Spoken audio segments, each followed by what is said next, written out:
Sanibonani guys, igama unqabile nibusela mazwela inimbanga ngomhla ka-24 November. Uzoleka-ke guys ubuzile ku-Daphne ukuthi ngampela ububona yena uhlathi, ngoba ngithi kade nginile lapha endlini encane namanje akakaqedi. Hhayi nangampela noLazarus wathi ukuhlahla amehlo-ke manje. Ngoba ukuba umzali ingqondo yakhe ihlezi isheshe igijima.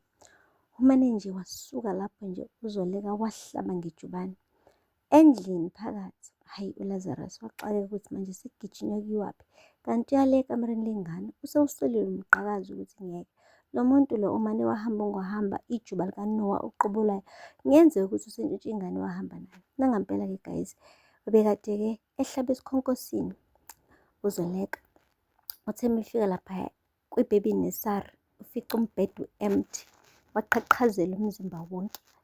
Wathi umthathile umntana, umebile umntana. Hey, Lazarus wathi asiphuthume, kungenzeka ukuthi usesegcekeni. Bahlaba ngejubane futhi. Theme befika egcekeni, but akekho guys, akekho. Khala ibhungezi. Ngampela-ke guys, uhlathi umkile nomntana. Umhlaba emotweni, waqeda wadrayiva ubhuti. Lapho udrayiva nje, akazi nanokuthi uyaphi. Uqhuba ikhanda nje, ubaleka nengane, uyiphucunile. Guys, uZoleka benoLazarus bafike beyiwengu laphaya kaMabandla. Lapho kaMabandla kade nabo bebhizi befolelana nohlathi phela befuna ukuthi efike endlini ukuze phela beqale badle. Bekumnandi impela nje beyibukele i-TV, kumnandi nje kubonakala ukuthi abazi lutho ukuthi khona isigilingwane sendaba esiza ngendlela. Theme efika nje uZoleka akangqongqozanga ngisho emnyango. Umane wathi Hlathi, hambe ememeza ikamero nekamero. Uthumeka wathi hey Zoleka, yini manje kutheni ungena apha emzini wami uzomemezana nohlathi, kwenzeke ntoni? Wathi esuka endleleni yami wena, move.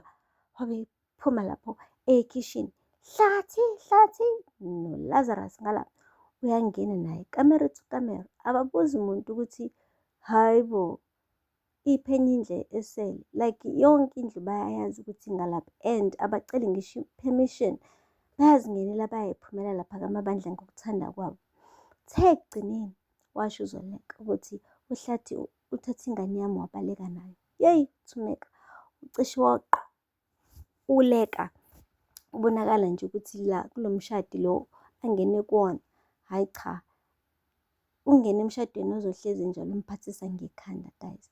Uthi sabathe uvika lokhu kuqhamuke lokhu, athi sabathe uvika lokhu kuqhamuke lokhu. Utheni yini njani? Zoleka, hhayi bethunana. Guys, kwaqalwa-ke manje-ke kwaqalwa kwathethiswa uThulani, ngoba phela uThulani yena umfowabo and uhlezi emdifenda uhlathi.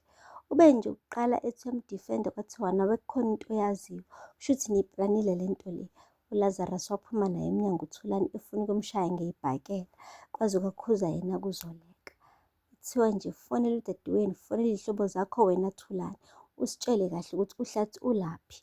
Ingampela-ke uThulani wafona efonela uNtsiki, udadewabo bobabili benohlathi. Hhayi uTheme imbuza ukuthi uhlathi awumbonanga yini? Wathi hhayi mina nje ngizingenela i-overtime lapha emsebenzini, andimazi uhlathi ukuthi webe umntwana lokho angikwazi nanokukwazi, kodwa mekwenzeka endifonela ndizonazisa uba uke wangifonela bese ndimnikeza nomkhono. Nangampela guys, usebenzile kuNtsiki emsebenzini waqeda wahamba waya le kaMabandla. KaMabandla-ke bambuzisisile ukuthi ngampela akazi yini ukuthi uhlathi ulaphi. Hhayi waphika usisi wama ngobhozo washo ukuthi cha yena akamazi uhlathi. Guys, bese sebefuna ngisho uku-involve ngisho amaphoyisa. Kwasho kona ukuthi phela sonke siyazi kumele umuntu aduke for 24 hours before eriphothwa-ke kumaphoyisa. Angikwazi lo mthetho ukuthi usho ukuthini, ngoba phela umuntu uma untshontshiwe 24 hours, it's a long time. Ngabe ingane yabantu isibulewe ngisho ukubulawa mekuthiwa idukile and kumele iriphothwe after 24 hours. But anyway, asikho lapho. uZoleka-ke uke wafuna ngisho i-laptop yakhe, efuna phela ukwenza i-research, esebenzise-ke nobuchule bakhe bokuba yi-IT ukuthi athole phela ukuthi uhlathi ngabe ulaphi nomntana wakhe. Guys, Ngapha-ke uHlathi ubhizi udrayiva nengane, akaphethe ngisho ingcence ubhuti, akaphethe ngisho inapukeni ubhuti. Bengingasaqanduli ingane ingasakhali la emotweni, uze waphoqeleka ukuthi apake eceleni ayikhiphe ingane emotweni.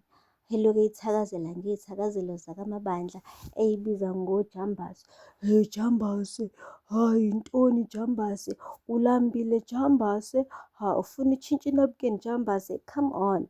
Why ulokhu ubuza ingane yonke le mibuzo? Vele ifuna ukuncela, vele ilambile, vele ifuna ukushintsha inapukeni. And ukuba awuvazi uyithathe kunina wayo, ngabe konke lokhu akwenzakali njengamanje. Uhlathi kwesinye isikhathi angazi noma umane nje ayenze into engacabanganga yini umphumela yayo, like eyenzise ukudinwa, like ushesha act angabheki ukuthi imiphumela yale action yakhe izoba njani. Guys, kuthe kusanjalo kwabe kudlula amaphoyisa-ke eduze kwemoto yakhe. Uyacasha ubhuti, ucasha ngesicabha. Kuyabonakala nje ukuthi nalento ayenzayo uyayibona naye ukuthi u-wrong ukuthi antshontshe ingane, but still he did it anyway.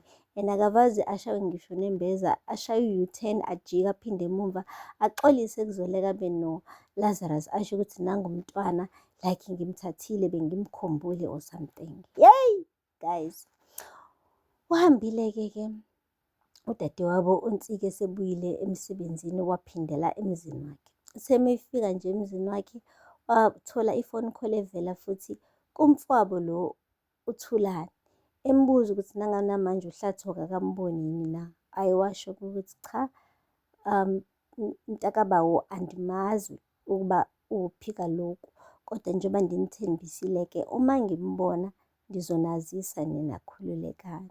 Yey, kuthe kusanjalo nje eqeda ukudropha ucingo, wabezwa into ethi ayibo. Wathuka-ke usisi etshela ukuthi mhlawumbe sekukhona inunu engenile la endlini ngesikhathi sasemsebenzini.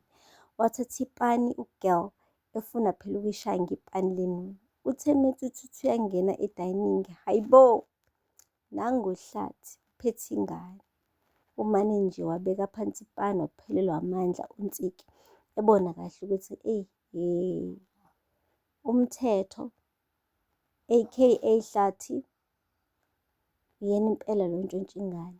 Ugona ingane manje la kusofa, uhleli ulindele yena uNtsiki ukuthi abuye ukuze amsize ngengane, ngoba phela uHlathi akazi lutho ngokugada abantwana. Ntshontsha ingane ngala, useyahluleka futhi manje ukuyinaka ingakapheli ngisho 24 hours.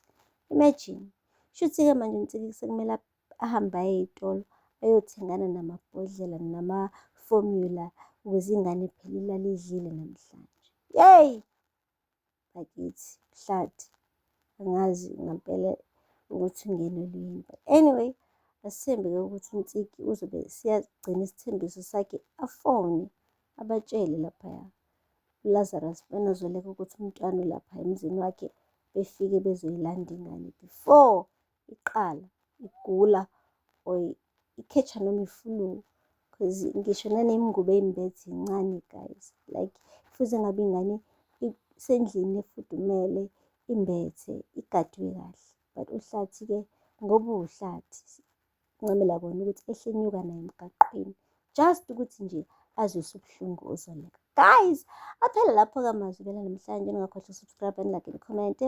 Until next time, bye. Sanibonani guys, igama unqabile nibusela amazwela eNimba ngomhla ka-24 November. Uzoleka-ke guys ubuzile kuDaphne ukuthi ngampela ububona yena uHlathi.